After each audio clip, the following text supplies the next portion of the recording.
He's a really great guy and he works his butt off. He's funny. Put your hands together for Mr. Kent Lewis, everybody. Let him hear it, Kent.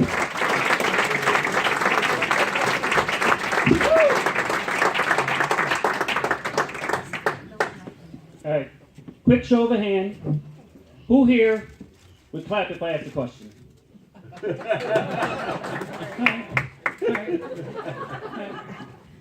You guys are cool. I'm not cool. I was told that. I was sitting with a comedian a couple weeks ago, and he looked over at me.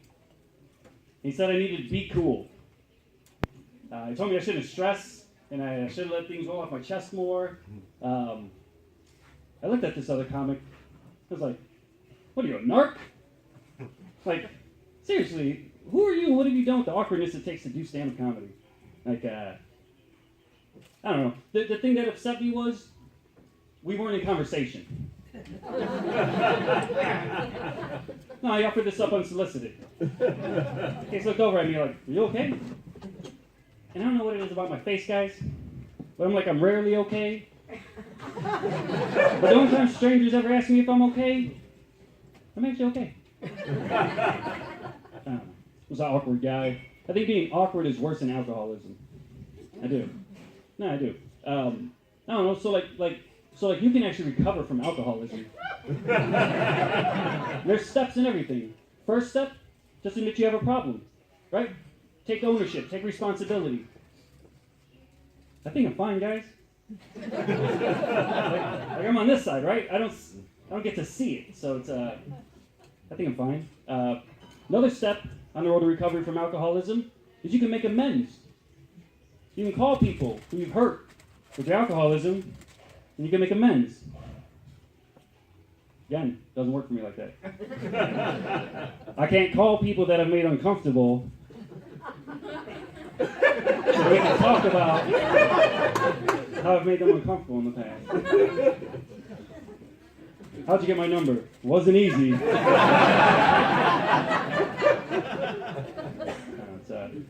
No, I think it is. I think it's worse than alcoholism. Because, like, when I was leaving for the show today, I actually got caught between a hug and a handshake with my 10-year-old daughter. That was awkward. Now, my dad was an alcoholic, and he had a negative impact on me, but I see the impact I'm having on that little girl. She's no better prepared for the world than I was. That's okay. I don't know. Confident people, right? You know what I mean. They make me nervous. I don't trust them. Because, like, confidence is developed by trying something, having it go how you planned, and then repeating that over and over again, right? I think confident people are just lucky. No. You ever seen confident people? Like, confident people will jump off high things. One of my biggest fears is dying on a high dive. Not in the water, up there. The odds that I'll slip on a patch of ice on the approach are too high. Nobody's going to feel bad either. Some guy died up there on a patch of ice in the middle of summer. They just want me out of the way so they can dive. Confidently. No. I don't know. Confident people have an impact on me too. Like, confident people can make me act how I didn't expect. Probably the worst one ever. I went into a Dunkin' Donuts, and the girl working there was like too pretty. And I'm not being superficial. Like, she's like that pretty where, like, looking at her was like seeing two kittens being rescued from a tree by a shirtless Chippendale fireman.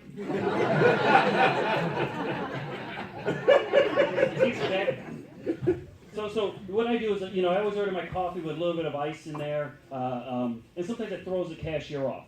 So I walk up, I order my coffee with a little bit of ice, but I'll skip in a beat. She goes, oh, that'll cool it off nicely. I'm like, it's hot. I'm married with children, I need to do better. I was sitting with another comedian, a female comic, and she's promiscuous. She's telling me about who she's been with on the road and everything. And she just looks over at me and she goes, and Ken, who have you slept with? And like I paused for longer than I should have before responding, my wife. But she's so confident, she just went with it. Like, she didn't believe me. She goes, no, really. And like, I had to do the math. Like, wait, hold on. Okay. I've been doing stand-up comedy for 2 years. I've been with my wife for 6 iPhones. The Dunkin' Donuts girl was out of my league. Yeah, no, that's the wife. I don't know. I think I just grew up differently than everyone else. I grew up like really poor. I grew up IHOP poor. Yeah. IHOP was the only restaurant we could eat at when I was younger. Because like IHOP's the only restaurant in America where it's actually cheaper to just eat there than it would be to buy those items individually at a grocery store. IHOP is the outlet mall for breakfast food. But Denny's is a flea market. Now, IHOP food might be cheaper than you can find at the grocery store. Can't even find the items on the Denny's menu at the grocery store. Did you know you can only imitate a moons over my hammy? If you put real eggs in a moons over my hammy, you've changed the moons over my hammy. I always like to, just as a public service note, if you go into Denny's, you actually have to ask for real eggs. And there's no punchline here. Just any opportunity I get to stand in front of a crowd, if you don't ask for real eggs, you don't get real eggs, guys. Also, what's up with that bacon at Denny's? Is anybody selling that Scotch tape thin bacon? That bacon's so thin it dissolves on your tongue like a Listerine strip. Malnourished, man. Every time we go to IHOP, my dad would say, "You can have your pancakes and eat them too." He's not the comedian. I didn't like that. As a hungry kid, we were poor and hungry. That expression always bothered me, have your cake and eat it too. Because in my mind, if you have cake, you got to eat that cake. But that's wasted cake.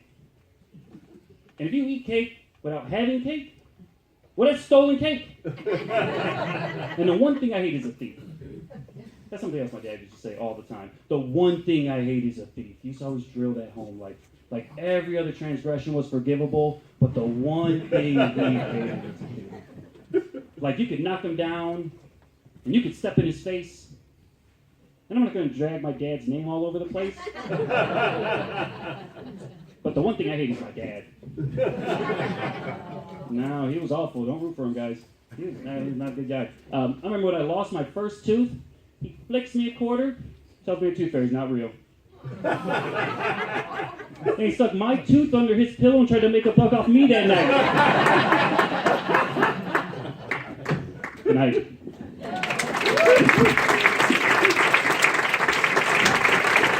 Can't lose, everybody. There we go. District Manager for Perkins.